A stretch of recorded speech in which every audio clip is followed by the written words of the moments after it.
আজকে 19 নভেম্বর 2024 পঞ্চম বর্ষে পদার্পণ করল। বিগত 4টি বছর একটি অনলাইন সংবাদ পরিবেশনের ক্ষেত্রে গুরুত্বপূর্ণ ভূমিকা পালন করে এসছে।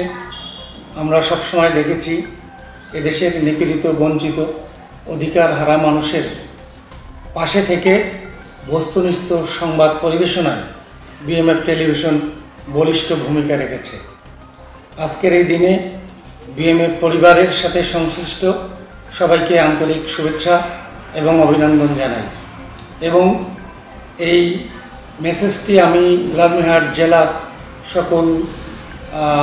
সকলের উদ্দেশ্যে বলতে চাই যে আগামী দিনে ফ্যাসিবাদ মুক্ত একটি গণতান্ত্রিক বাংলাদেশ, একটি আধুনিক এবং মানবিক বাংলাদেশ প্রতিষ্ঠায় বিএনপির ভারপ্রাপ্ত চেয়ারম্যান জনাব তারেক রহমানের নেতৃত্বে আমরা এবং লালমনিরহাট জেলা বিএনপির সংগ্রামী সভাপতি এবং বিএনপির জাতীয় নির্বাহী কমিটির সাংগঠনিক সম্পাদক জননেতা অধ্যক্ষ আসাদুল হাবিব দুলুর নেতৃত্বে আলোকিত লালমনিরহাট বিনির্মাণে সবাই একযোগে কাজ করি এবং সকলের সুস্বাস্থ্য দীর্ঘায়ু কামনা করে আমার কথা এখানে শেষ করছি। ধন্যবাদ।